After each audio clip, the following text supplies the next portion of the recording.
This episode of the podcast is brought to you by Promises Behavioral Health. Let me tell you a little bit about Promises and why we partner with these guys. They're great people. They have personal relationships with those in recovery, and they can answer any questions for not only yourself, but your loved one too.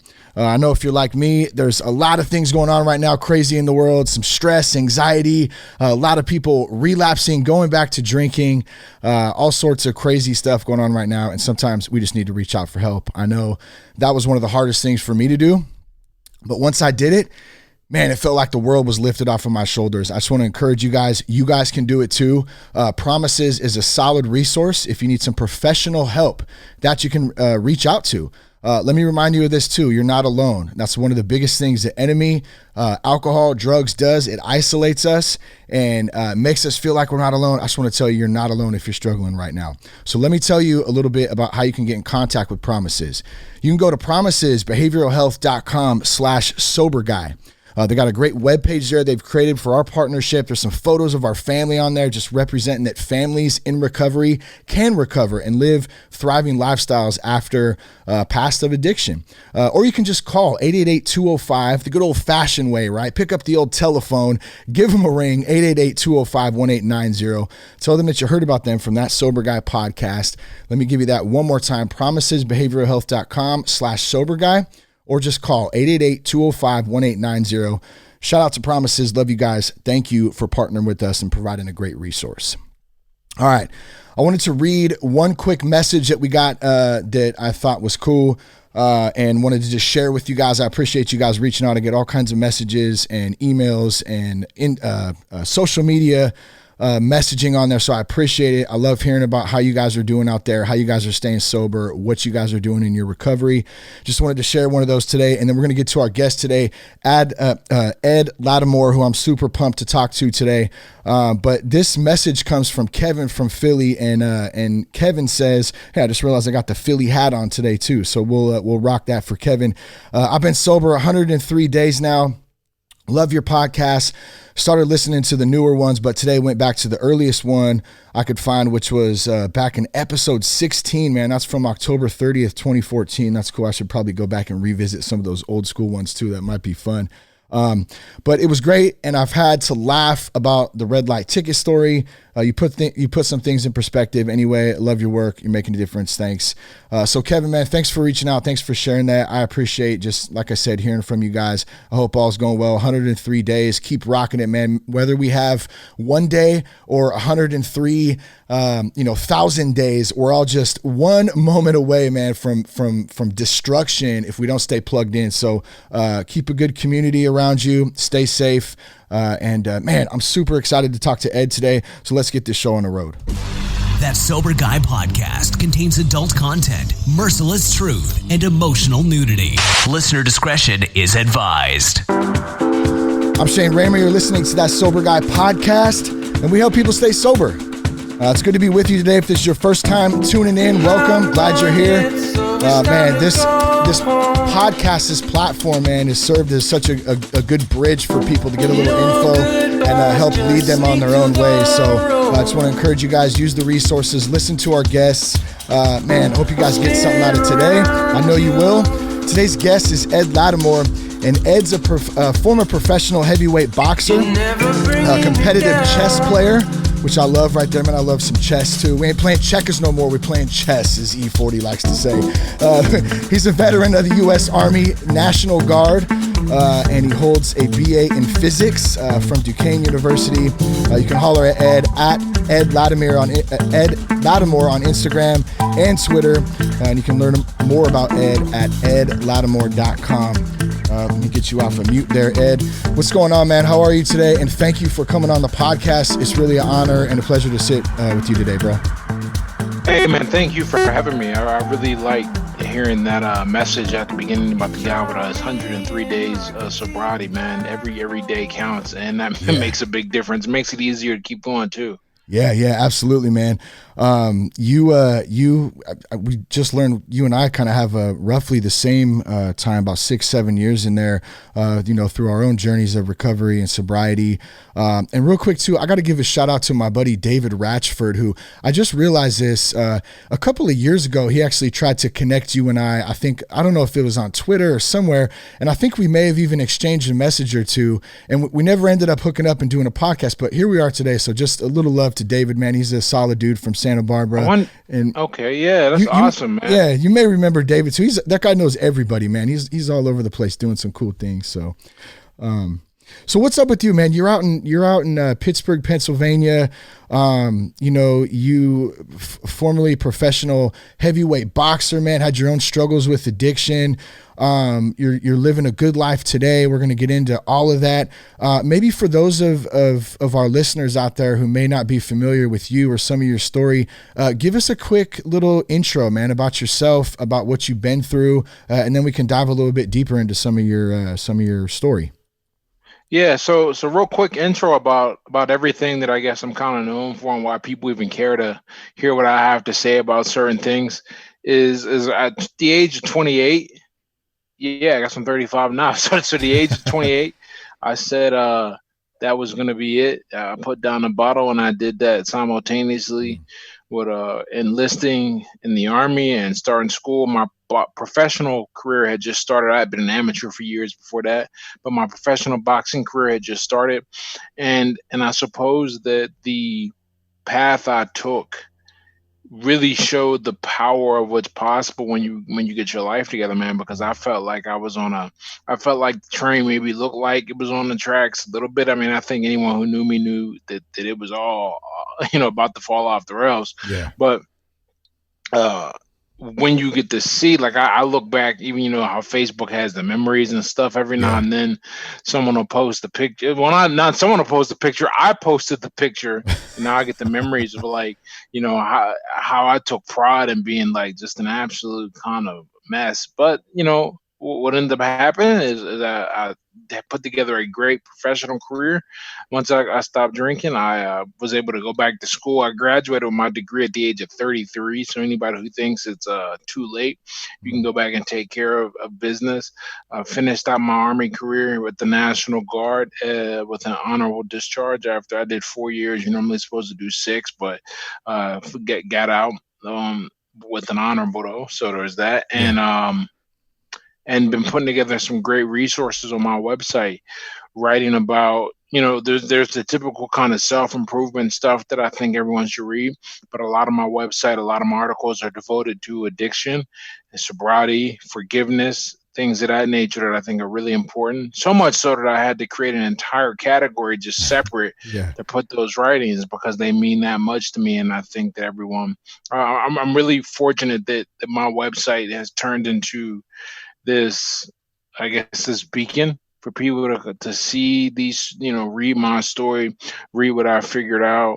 That motivated me to write my book, Sober Letters to My Drunken Self, where I wanted to put something out that gave back, without commercial intent, just really to write down my story and how grateful I am that I made it through. And I can show people what's possible when you put your mind to it and really, say enough is enough. Yeah, it's good, man. And you mentioned a couple of the articles. There's 2 of them in particular I kind of wanted to jump into today. And they're both great. Well, especially the first one's a great topic that I get a lot of questions about. I know a lot of people struggle with, is like, how in the heck am I still going to have fun and be sober? A lot of us were social creatures. We had social anxiety. So the only times that we were able to go out and have a good time is by drinking, And so I know that was a fear for me. Well, how am I going to get sober? And then how am I still going to have a good time? Like, I'm here to tell you it is possible, number one. And Ed, you have a great article about, we'll be sure to put it in the show notes, but maybe we can start there and have you just elaborate a little bit on that. Some of your thoughts on, like, how do we still have a good time and stay sober? Yeah, the problem that a lot of us face is that our first interactions of like our first attempts to build a social life, not one that we were just kind of hoisted into by virtue of where we went to school, where we lived. Yeah. It all centers around alcohol. And and everything that's so ingrained in our society Yeah. that that you can't. I don't want to say you can't, because obviously people do, but it's very difficult for someone to have a social life, not be considered like some type of weirdo and drink. Yeah. Everyone needs an excuse, like, oh, I don't drink, and then it's like, oh, what's wrong with you? You don't drink. So what I figured out is, and I wish I had figured it out, but it's a journey. I wish I had figured it out right the first time. Is that you have to become really comfortable with being sober, and sometimes that means stepping away, but eventually come back. I mean, it's super easy. Like I can go to bars now, uh, and just be like, all right, cool. But here's the difference, and this is one of the big things that happen when I get bored when I'm out. I just go home. Before I'm like, Yeah. oh, okay, nothing else to do. Let me Yeah. grab a drink and see where the party goes. I Yeah. just go home because my life is not defined by like this, by that. My social life is Yeah. defined by the quality of the interactions, and I found out that alcohol greatly diminishes Yeah. the social quality of the interaction. So by getting more comfortable, what I call it the sobriety habit, I think that's a good way to think Mhm. about it, as opposed to just breaking another one and not putting anything there. Like, no, you're breaking your addiction and your habit for drinking, and your habit with drinking, and you are replacing that with a sobriety habit. When you can do that and it gets stronger and stronger and stronger, you get more comfortable with just saying no, right? And then you get comfortable as you get more comfortable with yourself, because a lot of us are drinking to not face who we are. I Yeah. think I really 100%. believe that. And once you really get comfortable with who you are, what you like, and you're not trying to impress a bunch of people or gain the approval of some people, then you're able to go, okay, I don't like. I thought I liked karaoke, for example. I think the picture I have on that article is me singing, Yeah. and turns out that was just a reason to be out drinking. Huh. And What'd and, you and used to I'm and sing? I'm and I'm What'd you kind used of to sing? extroverted. Yeah. So it's like whatever. But turns out I was like, you know what, this is a waste. If you Yeah. wanna kick it and get coffee with me, I found that I much more enjoy conversation, actually watching the game with my friends, opposed to turning it into a drinking event. Yeah. And once I figured out what I really liked, it was really easy to go, okay, I'm not like all you guys doing is drinking out, right?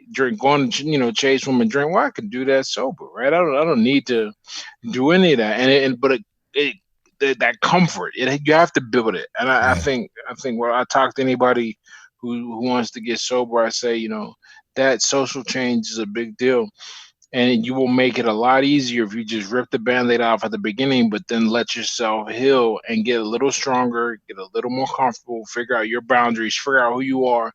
But in no time, you will be comfortable in that environment, Yeah. socializing. Yeah, that you bring up a few good points. One of them that stands out is that comfort in your own skin. Like, I didn't even know who the heck I was, and I'm still I think that's a lifelong journey for me, in my own opinion. I feel like a lot of Absolutely. people feel the same.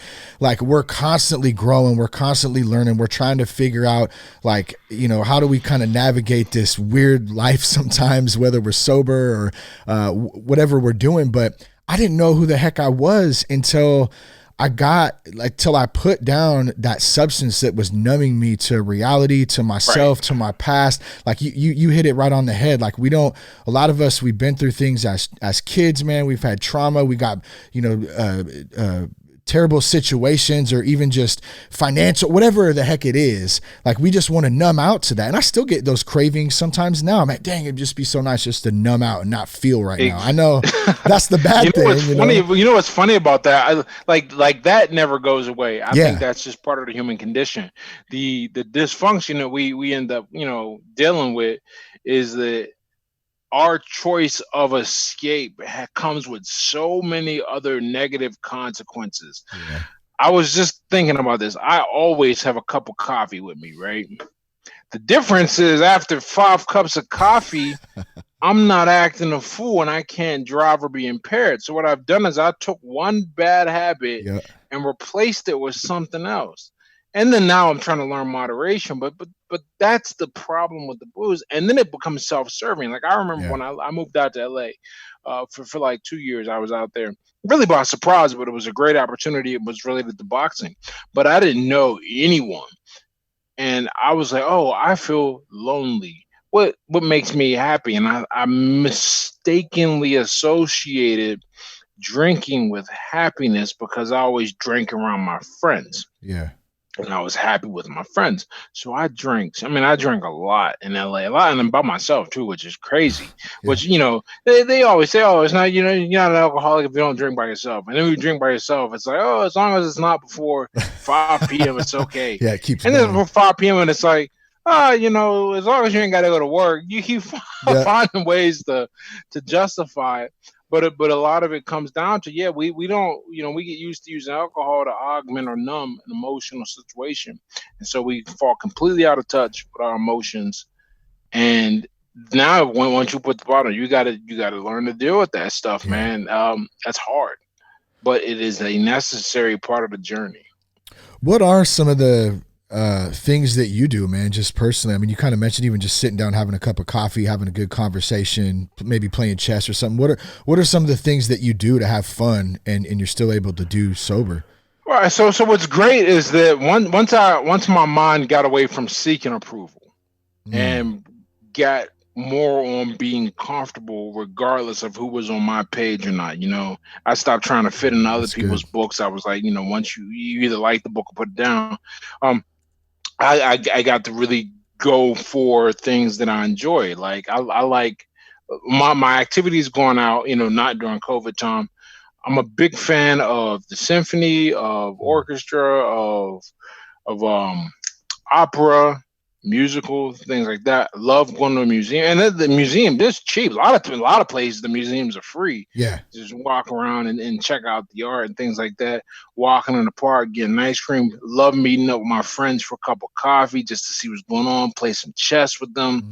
So right there, that's a and then that's just when I'm not working. I mean, checking out. I love going to the movies, man. That's like my thing. In fact, I really, this COVID is killing, man, because no theaters open. Yeah. Go check out it. And these are cheap alternatives. I mean, you think about how much you spend at the bar versus, going to check out a movie. Oh, yeah. It's saving money. And then having a good time. Read a book. It's really amazing how your mind stops thinking about ways to entertain yourself. I'll tell you a story, right? There's just these instances where I'm like, wow, I've arrived, because you're always looking at different ways you think about a thing. Yeah. I was in Dallas in the summer of or Fort Worth. I guess they're two different cities, right? Yeah, I was in Fort Worth I think it was August 2019, and I got in. I was coming down for dinner and then flying out the next day. So I was down there for a total of 3 days. The day I flew in, the dinner day, and whatever, right? But the next day I left. And I was like, what am I going to do? And I started looking up all the museums around and found a jazz club and everything. And my mindset was not, the old me would be like, where's the Maris bar at, man? Yeah. Let's go. But now it was like, where's jazz? Love live music. So there's a lot of free live music around too. Yeah. So found that, went and sat and enjoyed a great jazz set by myself too. That's another thing, you learn to become comfortable in your own skin instead of relying on that approval and acceptance from a bunch of people that you don't necessarily want to hang out with. Yeah. But what are you going to do? And so those are just I found what I like, and I also found what I didn't like, I couldn't stand sitting around playing Madden. I didn't know that, but me and my buddies would get together, play Madden and drink beer. I was like, no, I hate video games. I actually tried to buy a PS4 when I moved into this apartment, and it sat there for like a month. And finally I was like, can I take this back? And I went to take it back, and they were like, yeah, it's been too long. So I had this PS4, and I ended up selling it on Facebook. Yeah. Somebody, I put out, somebody was like, hey, I'll take it, and sold it. Well, I was going to say, no, it's funny how, like, when we do stuff, we connect it with when we were, drinking or using or whatever. Like, I still love to play guitar, man, but it's not the same as it was, like, when back in the day when I was doing it, sitting around drinking and smoking, and, like, it changed for me You know what I mean? Once I got sober, there was a different connection to it. And it kind of just reminded me of that when you said, even with the Madden. I mean, I know those are two different examples, but Yeah, same no, thing. but what it is and maybe it's a case of a rising tide lifts all boats in the harbor kind of thing. It's like, Mm, okay, so now that I'm trying to improve my life, I can do other things, but I know that I always liked some things, and other things, like it was like we're going to do this. Like it's like when you eat shitty food. I remember we used to go. It was like every Friday we was going to order some bad Chinese food, sit around, play some Madden, yeah. and drink some beers, and like that's so unhealthy. Oh, yeah. That's so unhealthy. Yeah. But you don't. But until you try and fix one area, then you start shining a light on other areas, and you're like, okay, Yeah. there are other things I'm just not a fan of. Let me be a happy person with what I like. And I think a lot of people will discover or do discover that their desires, their interests are not their own. They are Yeah. what makes sense to be part of the group that's drinking. Like I hate small talk in the bars, man. Yeah. Like I hate it. And Yeah. how did I tolerate it? Because that's where everybody else was going. Well, I always had a drink in my hand. Yeah. You don't It even was know. easy that way. Yeah. But then I was like, you know what? But like I was saying at the beginning, now when I'm not interested, I just go home. Yeah. Like it's Yeah.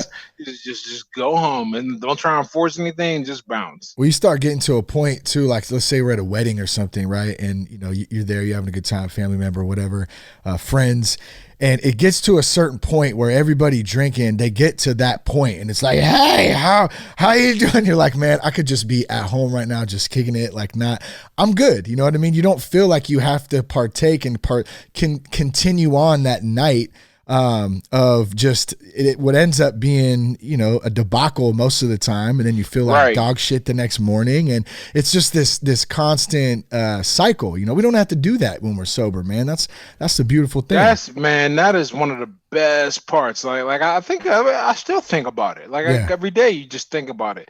I get to wake up every day, Yeah. and I don't have to check my phone and be like, who did I piss off? What did I Yeah. text? What What did did I I say? text? Nothing crazy like that. Yeah. I know that if I piss somebody off, that I pissed them off, right? It Yeah. wasn't drunk me that I gotta, people are real quick to make your excuses you were drunk, but that only lasts for so long. And then they're like, Yeah. man, get it together, Yeah. be responsible. And I don't have to worry about any of that. I don't lose my mornings with hangovers, and it's a really good Mhm. feeling. I get to be me. I get to Yep. be who I want to be at all times and never worry. One of the things you brought up, man, I feel like there's someone who needs to hear your take on this right now, man, is seeking approval. I know I struggled with it big time, and I still do at times. Like we're always looking we want to be liked. We want to be loved. Sure. We want people to, to respect us. And a lot of the times when we're in a state of alcoholism or addiction, we're striving for that. We don't even know that we're doing it. You know what I mean? A lot of the time. So what's your take, man, on seeking approval? How can someone who might, be going through that, or maybe they don't even know they're going through that? What was your experience with that? And, what are your thoughts? So, one of my favorite sayings, and I haven't seen anyone else say this. Maybe they have. So right now, I'm calling it in that Latimore original. There we go. Feel free to correct me if you see it somewhere. That's cool. Yeah. But I always say, being respected and being liked look the same to someone who hasn't got experience with either. Mm. And the difference, though, is that it's a lot easier to be liked than it is to be respected. And also, to be liked is a consensus thing. Like a bunch of people agree that you're cool to have around, or they want you around. That doesn't necessarily mean you're a good dude. It doesn't necessarily mean you're contributing something positive to the world. That just means that you found a tribe of people that keep you from feeling alone and outcast. Yeah, that's good. And so now there is some overlap in this Venn diagram of respect and being liked, but for the most part, you don't what you do to be liked does not necessarily lead to respect and vice versa. Okay. Here's the difference, though. There's a big difference. It's very easy to be liked. or it's very easy to get the illusion of being liked, which is invited and being surrounded by people, etc. And that keeps us from doing the hard stuff, and that keeps us from, and by hard things, I mean things that make us respectable, things that make it easy for us to look in the mirror and go, I'm really proud of this dude. Like, that's not easy. It's a lot easier to find a group of degenerates to go, I'm gonna go hang out, drink, do drugs, kick it. We ain't gonna do nothing. We're just gonna be up all night playing Madden, drinking, and then we're gonna lather, rinse, repeat. And it's easy to be liked in that group because the standard is so low. That, I think, is when the diagram starts to overlap. Is the standard for what it takes to be liked gets higher, that it tends to bleed over into things to be respectable or to make you a respectable person. So I think for most people, though, what they have to do to deal with this, and what really helped with me is first I had to look in the mirror and I had to stop lying to myself, man. Like, that's the hardest part, is you got to look in the mirror and go, okay, there might be some people that want to kick it and be cool with me. This was a big problem. This was, my problem really grew exponentially when I started fighting professionally, because people would want to hang out with me no matter what, which is crazy. Right? Like, I wasn't sober for my first 3 fights, my first 3 pro fights. And so people always wanted to kick it, always wanted to go to the bar. I remember one time where I was like, oh, maybe it's getting out of control. I'll tell people I don't have any money. People were paying for my drinks. I went to the bar one time, the bartender was like, just come on out, we'll put it on. Because I would bring guys over after the fight to drink. But I had to, step aside from all that, look in the mirror and be like, you are on a bad direction, my friend. You are. I said, you're a fucking loser. I looked at myself and said that. And then from that point, I could focus on what I thought would help me not feel that way. Okay. So I think that's the key. So getting honest, getting real. When you're struggling with approval, you gotta accept what you are. And now if who you are is who you want to be, or it just happens to overlap already and you might be beating yourself up a little too much, okay, whatever, you continue your path. But I think a lot of us end up in this situation because we pursued a set of behaviors that made it very easy to fit in, as opposed to pursuing a set of behaviors that made it easy for us to respect ourselves. And it doesn't, and it's those two things very rarely overlap. Like and respect sometimes, but fitting in versus what makes us respect ourselves, not very often, unless you're lucky and you're like born to a group of kick-assers or something like that. Yeah, that's good. So let me shift gears a little bit then and talk a little bit about boxing, man. Like, so what's the scariest thing about walking into a professional boxing ring? And then, like, kind of a caveat to that, like, how has that helped you in your life today, man? Like, because I feel like the two would intertwine a bit. You know what I like about that question? Most people ask, what is boxing? How has it made you a better person? Helped you out, whatever. But that take is good. The scariest thing and how that transitions. So first off, I gotta put a warning out there, man. I'm not quite a sociopath in this regard, but like they ran me through a sports psychologist out in LA when I was out there training. And my neuroticism pre-fight is like super low, big 5, neuroticism real low. Someone said it best, I don't get scared the way regular people do. That doesn't mean I don't get scared, but it's kind of relaxing. But here's what is like what always worried me, and then did translate over. So not so much scare, but worry. You gotta face the possibility of embarrassment, and like real and the kind of embarrassment that you can't, like, there is no way to like put it off on somebody else, and you sound like a fool when you do. Like I don't know if you if you follow the sport at all, but when Deontay Wilder just lost to Tyson Fury, nobody, like, people respect you, win or lose, getting in a ring. And it's not just fighters. They respect you just getting in the ring. I really feel that way. But when you start to make excuses for losing, Doesn't then it look goes good. away. And he said he all wore that suit and waved my legs down, and then just like that, the whole community was like, you know what, we were all behind you getting back in the ring. And then now you know, you're taking away from Tyson Fury's win, and you are skirting responsibility, right? So that is a big deal for a lot of fighters, and a lot of that pressure. You come up with different ways to cope with it and deal with it, but it never really goes away, especially when you lose. You know, because now you got to face it, and so dealing with that fear of what is everyone going to think, that I'm going to be exposed as not the real deal, as not someone who takes it seriously. That's always been my fear, is that a person would just think I was wasting my time, that I wasn't really that good, that I exaggerated and made it seem like I was this, that, or the other, but it wasn't real. Yeah. And so I think that mentality, approaching my life with that, like I'm really big. For example, everything I put on social media, everything I talk about with sobriety, very big on not exaggerating. That, like, you know, and people have accused me of exaggerating, and that's cool. That means my life is great. Like, if people think when you're telling the truth that you're exaggerating, awesome. But if you dig into anything I say, it will always come back as accurate. And that kind of keeping it real with other people is eventually what I had to do to myself. You know, you want to build that unflinchingly close relationship with reality. Like I say, you should be able to look it in the eye and go, okay, I don't like it, but I got to do something about it because it's real. And it always comes back to, like people think that when I say, when I got, so one of the things that happened when I got sober is that I looked in the mirror and was like, yo, you are a loser. Like, no, that really happened, man. I had to accept that.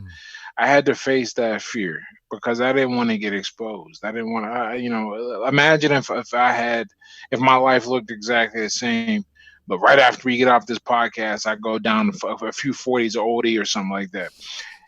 Like, okay, maybe I can get away with that for a while, but eventually it's going, eventually it'll show. Yeah, man.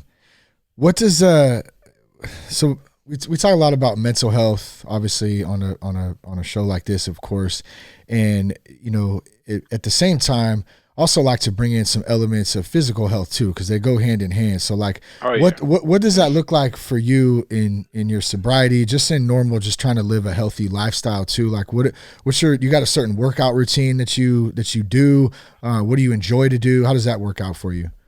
Okay, so now that I'm not fighting, man, one of the hardest challenges was like learning how regular people work out, because I couldn't just because pretty much like always in the gym, and then when I'm not, you know, I take a week off, I just come back and suffer through it, and I'm back in fighting shape. Yeah.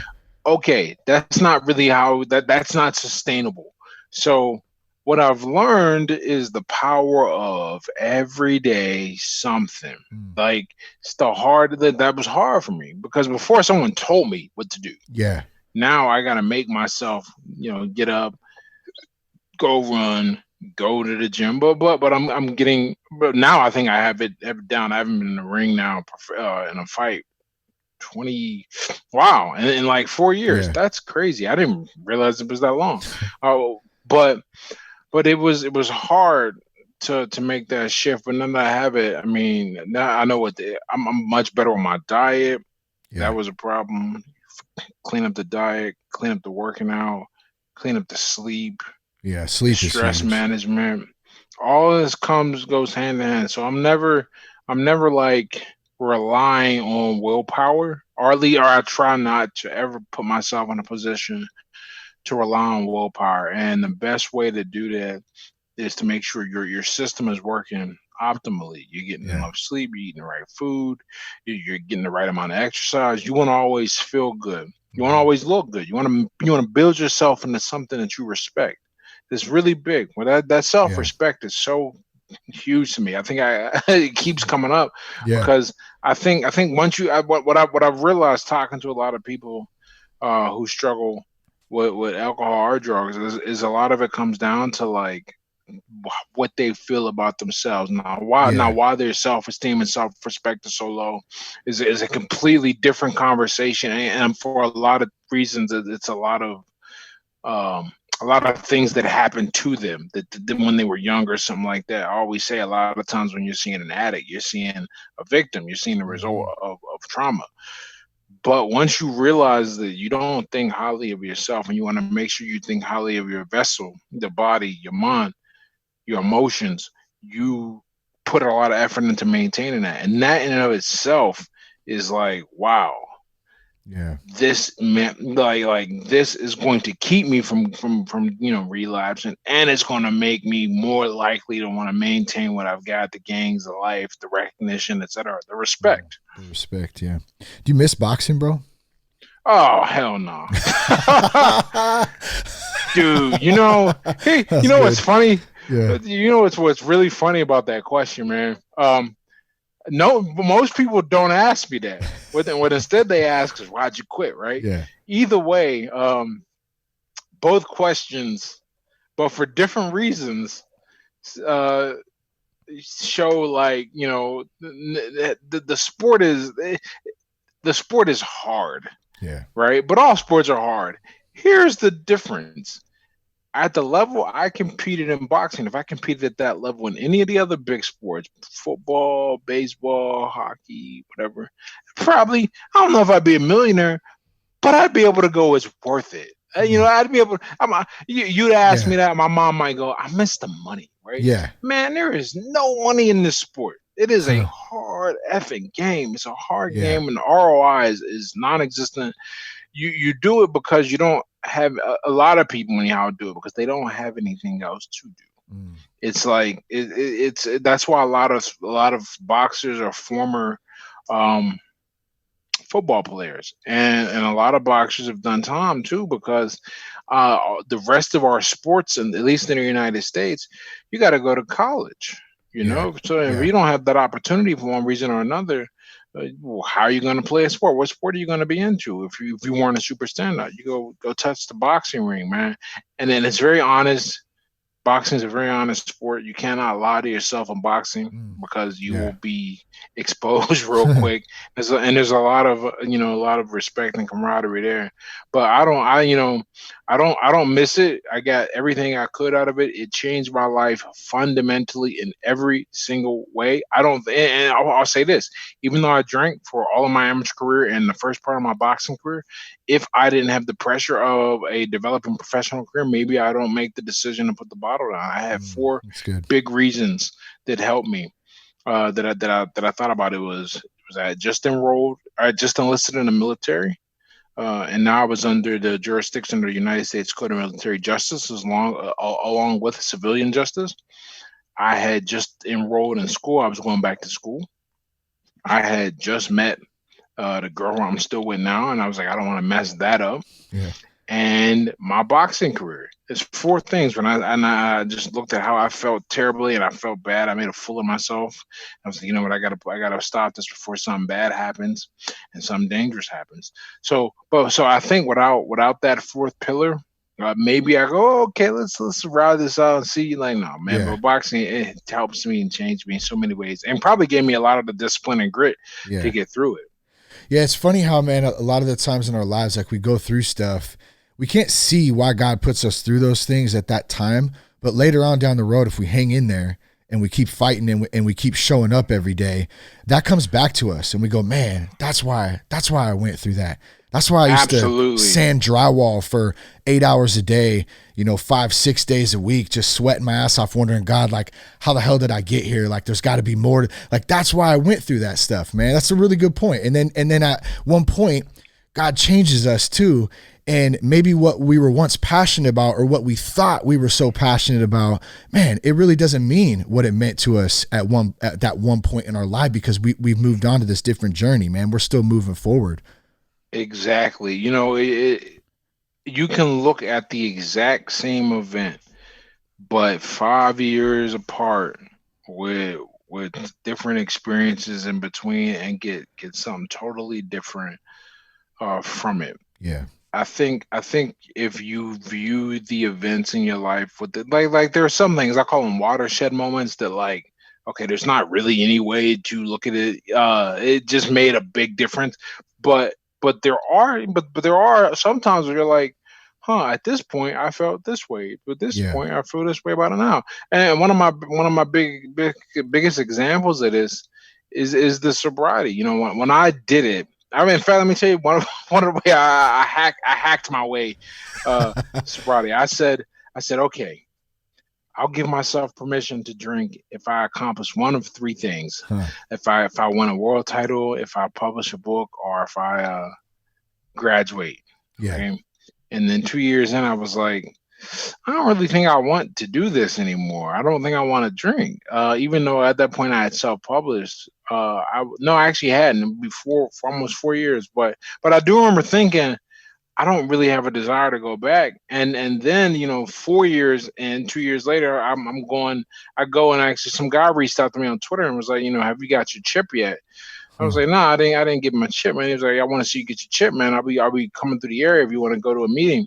And so I went to a meeting for the first time in like 4 years, and I'm sitting there, and we sharing and talking, and I realized the group was mostly people with a year or less in, and I was like, wow, man, I hear all your struggle, like I recognize it, and in that way I can communicate it and really recognize and connect and let you know that this is rough now, but if you do X, Y, Z, eventually you will feel so much better. And then I looked at the way my book performed and how people responded and reached out to me, and I was like, man, maybe me getting sober was like that's part of what I'm on this planet to do. Yeah. And I didn't have that thought process about that event when I did it. Yeah. When I did it, it was there ain't no way. Like I'm running from whatever. Yeah. I'm running from the pain, man. I'm tired of being an asshole. I'm tired of waking up to text. I'm tired of risking life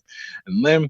But now I look at it and I go, what if this was part of my purpose, man? Yeah. Like It's going God through this, preparing so I us. could help other people. Yeah, that's good, man. God preparing us, building us up through those struggles in order to get to whatever that point is, like you said, to serve other people, to help other people. Yeah, for sure. Good. So I got let's see. I want to be respectful of time right now too. So two more quick things, or actually one more quick thing, and then I just want to talk a little bit about your book and let others know where they could find that at. I know you have a couple books. The one that I have in front of me right now, at least, Letters to My Drunken Self. But before we get to that, the other article you wrote was 10 observations from 2 years of not drinking. I was hoping maybe like, maybe there's someone out there who's new right now, who's either early in their sobriety or they're, maybe they're still trying to, they're going back and forth maybe with it. What are a couple of those observations that you think may be applicable to them, or I mean, really anybody in recovery at that? But what are a couple of the ones that stand out for you? Oh man, I love that article. That one, but yeah. So probably the quality of your social interactions. I think that might have been the first point, because that is what sparked off the article, is that when you stop drinking, your interactions go from quantity to quality.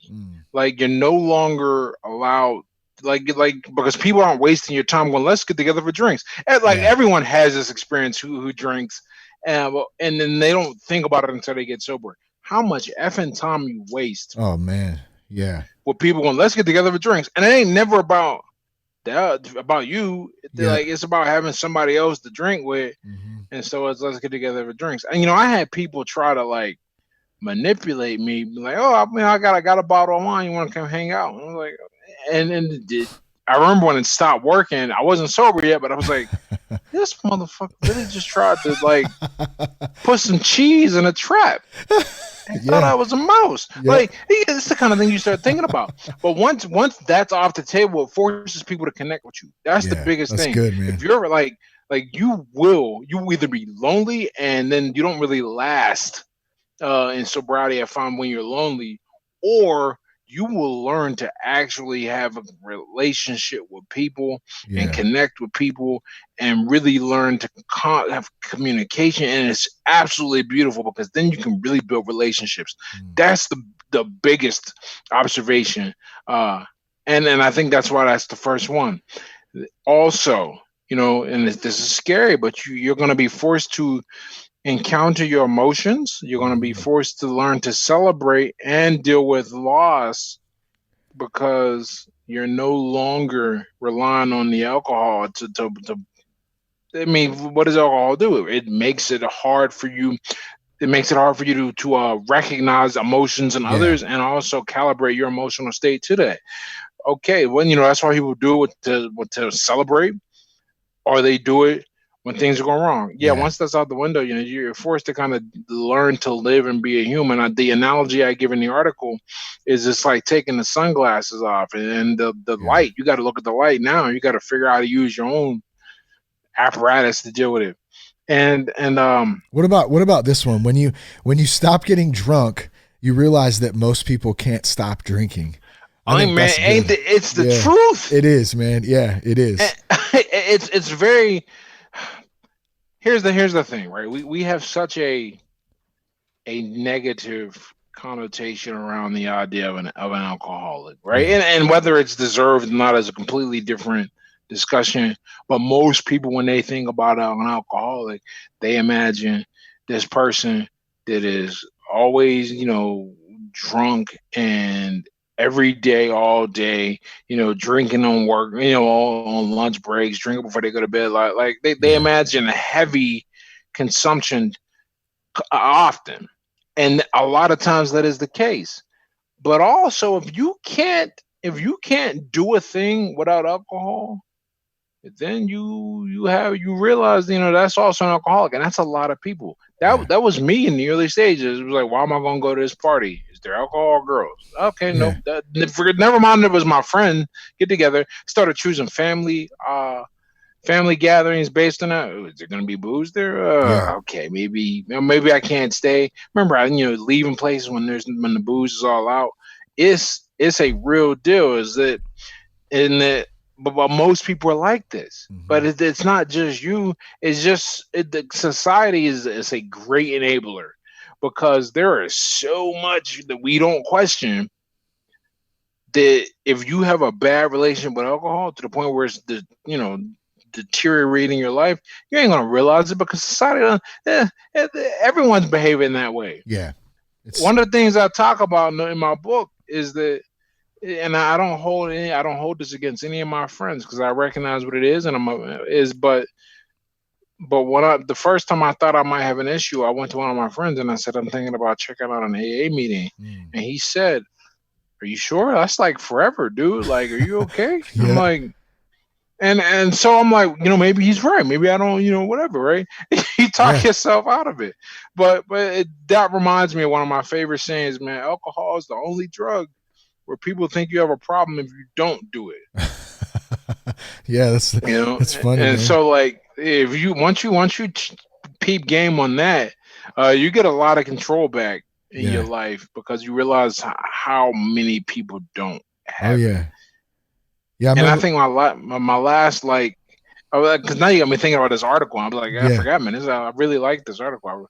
But good. But the last, I guess, big deal about it is that you lose the excuse. Alcohol is a really good excuse for bad behavior.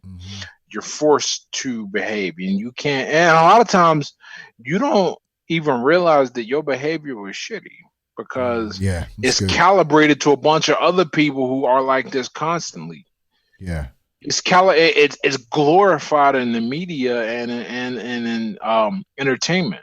In many ways, at the very least, it's not shunned. They'll shun a crackhead on TV. They won't shun an alcoholic. No way. So you get to see yourself with an honest pair of eyes, man. And that is, I don't know if that's one of those things that goes, sign me up for this sobriety thing. I don't. But if you want if you have any hope, if you have any desire to get control of your limited time on this planet, that is a great motivator, because you don't realize how much better life can be when you're in control of it. Let's go over one more too, because I love that. I think it's the old saying. I don't know if it's verbatim, but show me your 5 friends and I'll show you your future, or something like that. Number 8 here, getting sober teaches you who your friends really are. And I know for a lot of people, a lot of messages I get too it's like, man, what about, my homies? Like, what about this group of people? For some people, it's even family. You know what I mean? It separates families. Like somebody getting sober and they got a brother or whoever, that's still out there kind of running amok. Like, and it's like, what? Now you think you're better? Now you're this sober person. Like, there's a lot of internal battle I know that goes on there for a lot of people. So what do you think about the getting sober teaches you who your friends really are? I was really fortunate. I think I put this in the article too. I was really fortunate, and that I had a really tight group of God friends, and they were like, dude, what you got to do is what you got to do, and we still here for you. It's really fortunate, and what I've learned is that it's very rare. So, but that's okay, because I did lose some friends. It's not like I didn't lose any. I just didn't lose the closest ones, but I did lose some. And that's cool, because when you stop, assuming you develop a life that you really like and respect, someone you're proud of, you'll get people who are better aligned to you. You realize a lot of these people were not your friends so much as they were your drinking buddies, who you may have had one or two things in common with, other than happy hour. Yeah. And then once you get rid of it, like you might like the same shows and the same sport team, but that's like 20%. The other 80% is like you love JD or something like that. And once you get rid of that, you're like, I really don't like this one. Like, I mean, I had that happen. I was like, I can't believe we've been hanging out all this time. What the hell? Oh, we were drunk. That's how that's why. Once you get rid of it, you're like, huh? And that goes into getting your time back. And a lot of people are afraid of that, because we would it goes back to that being liked and accepted. We much rather be surrounded by bad company than alone. And the reality is, in every situation in life, it is much better to be alone than with bad company. Because when you're with bad company, you make it impossible for you to meet good company. Oh yeah, that's good. When you're by yourself, there's still a vacuum to be filled. And and a lot of times you got to work on yourself, man. There's no way around that. There's so much work. Think about what it takes, and I don't know how often people think about this. Think about what it takes to get to become addicted to the point where you were like, this is a bad problem. You got to get help. That means you got to do some work on yourself, whether that's work with a professional or work on your own. You got to do some work, and a lot of times that means you got to step away. You got to step out the acid pit. You can't heal, man. It's bad news, and just leaving that behind. A lot of people are afraid of that. Yeah, but I think it's one of those things you got to embrace, and you can't fear it, man, because it'll make your life so much better in the long run. Yeah, that's good, man. And that's just for the record too, man. You and I are kind of similar in that, and I agree with you. It is very rare. I lost a few friends here and there. There was more drinking partners. I realized I had a lot of close homies who stuck by, even though they didn't. For someone listening, they might not understand it right at first, but if they're your real homie, they're gonna support you and they're gonna be there for you. So I think that's a good telltale sign, like, of who your true friends are and who they're not. And then Ed, I'm sure you agree on this, man. How many awesome people, man, have you met, like, being sober, like being in this recovery movement? Exactly. And you remember them. Yeah, exactly. You remember their names. You remember, what they look like, all that good stuff, man. Yeah, it's so cool. Great. Like, it's one of those things, like, you really don't know what you're missing. Yeah. Like, until you go out for the first time, maybe socialize, and you're having a good conversation, and you're like, wow, not only am I not because man, I've seen myself drunk, and I'm like, wow, like looking at them like, holy hell, that's awful. Yeah. Well, you don't have to worry about that. It's always your best foot forward, and that makes the other person feel good, and the conversation goes well, and you make a good impression, and you never know who you're going to meet. I mean, it's just one of those. It's just one of those moves that puts more of the odds of being successful in your favor, because you're no longer stepping over you. You're no longer fighting against this demon. It's like, all right, man, when's the bar open? Like, no. Now you're like, all right, who are the people where I can talk to, mingle with, connect, have a conversation, or go get some rest, or do some work? Like you remove a thing that is just a time suck with no ROI. Yeah. Can I so I know I was gonna just get one more quick question. Can I add one more in there real quick? You got just a couple more minutes. Man, okay, cool. My time's good. Okay. I just want to make sure, man. I know how it is. We're going up on an hour, so I try to keep it roughly around there. But there's a lot of folks in the entertainment industry, from sports to comedy, media, that kind of stuff that listen to this show and that listen to other shows, because there's a lot of us in recovery in that game. Right. What advice would you give someone out there who's in that business, that's in media, that's in comedy, that's down, trying to do maybe the thing that they love to do, but they're in a business, sports, obviously yourself in boxing, where you're constantly surrounded by that atmosphere of a party lifestyle or drugs or alcohol. Like, do you got any advice for someone out there listening, maybe who's going back and forth, or who's kind of wanting to jump on the sober train, but it's been really tough in the work that they do? So here's the thing, so specific to high performers like this, what they forget is that who they are, and that's a very powerful thing. I know, we talk about humility and how good of a trait that is, and it is. Yeah. But sometimes when it comes to standing up for yourself, because I think that's what a lot of it comes down to, is that if you want to step away, but you can't, because your environment reinforces it. A lot of it is standing up to said environment. Now, how do we do that? Well, we remember that we're a bad motherfucker, man. That's why we're in the environment. I like that. If people don't, when people stop questioning me about drinking, when they found out what I did, and whether they assumed it was because of that, like I was an athlete and so I had to not drink, or they just didn't bring it up because I'm so much better, let's just be real, I'm so much better and farther ahead than they are.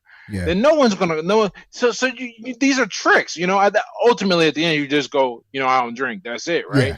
But while you're transitioning to the point where your sobriety you feel that confident in yourself and it, they bend to your will. Your presence alone is worth a bunch of money and time and attention. And if you lean on that type of arrogance, but you use it to channel a great goal or to move yourself towards a great goal, I think you give yourself a lot of leeway. No one's going to question, just use a celebrity. I know that what the hell is his name? Russell Brand is big on sobriety. Look, let's pretend Russell was still a crackhead or something like that, right? Or still drinking, and he showed up and he was like, "I'm not going to drink at this party."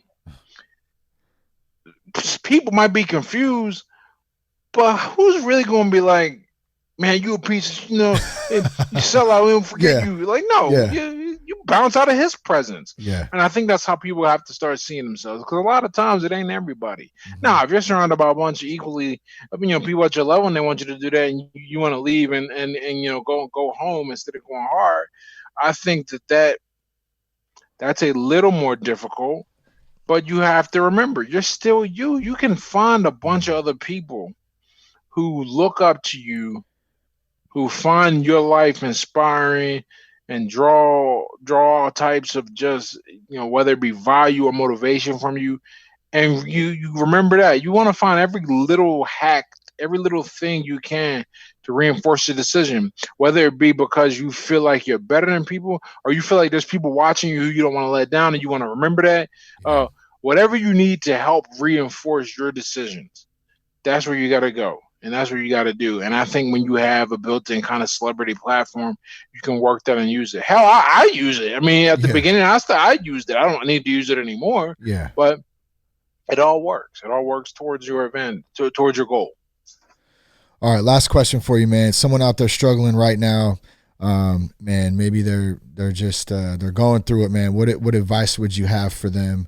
To help either stay sober or get sober, or just overall, man, just live a better, healthy lifestyle? Remember, you want to be able to, you want to do it for you. You want to like you, and you're always going to be with you. Yeah. Right. It's good. So yeah, wherever I go, there I am. Yeah, wherever you go, there you are. Yep. So you're gonna have to deal with, you put together these days and the times are hard. Think about what you've gained so far. Think about how good you feel. Think about how strong and capable you feel, and you don't want to give that feeling up. That's such a powerful feeling. Yeah. Like the knowledge, the feeling that you can do a thing, that you can overcome a hardship. You don't want to give that up. And so if you remember that you've come, even if it's just one day, you made one day, man, and you was going every day at one point. Yeah. You turned down an offer, an opportunity, and you used to take them up. You did it once, and now you just build, and remember that progress. If you remember your progress and lean into it as a feeling of motivation to keep going, I think that's the best thing. I worry a lot about people who are during the COVID thing and the pandemic, people losing their jobs and everything. And when you encounter stress, it's hard to think logically. Like it's easy for me to go, well, if you relapse, you're probably going to make it more difficult to find another job. That's a logical argument, and it's 100% correct. But people ain't hearing that. That's not how it works. Yeah. Right.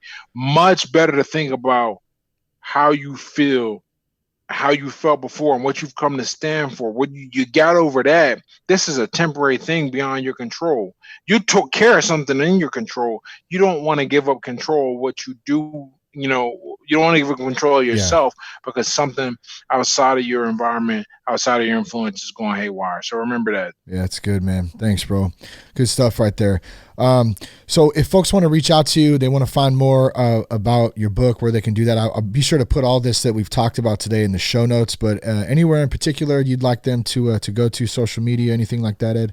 Oh man, I feel bad for anybody who wants to do something on the internet who's got the name Ed Latimore, because I am Ed Latimore everywhere. I'm Ed Latimore on Twitter, Ed Latimore on Instagram. EdLatimore.com is my website. Ed Latimore is my Facebook, both my page and my private. So you reach out to me anytime, man. One thing I really pride myself on, I think I've done a great job, is answering anything related to sobriety. I'll sometimes ignore a lot of other things just because they're not relevant or important. But if somebody reaches out to me with some struggle or trauma they're dealing with, because a lot of it goes hand in hand with addiction, I try to give my best answer, man, and do my best. So feel free to reach out to me. Good stuff, man. Thanks, dude. Well, thank you for coming on the show, bro. Really good to talk to you. I can't wait to share this with everybody. It's going to be good stuff. And thanks for the work you're doing too, man. I appreciate you. Hey, thank you, man. I appreciate you having me on. I really mean that. Yeah. Thanks, man. Be sure to check us out at thatsoberguy.com. You can connect with us on Instagram at RealThatSoberGuy, on Twitter at Shane Raymer. Zoom AA meetings, man. If you need a meeting, I know a lot of the rooms are closed, so you can go to, in the show notes, even in this episode, there's Zoom AA meetings. The Promises Rooted online meetings are there. You can go to thatsoberguy.com, click on Get Help, and there's a bunch of resources there too. Thanks to Promises. Appreciate you guys. Thanks to Ed once again, and thank you guys for tuning in today. One day at a time, man. We all do this stuff together, so surround yourself with good people. Have some fun, and have a great rest of the day today. Peace, love, and respect, and keep your blood clean.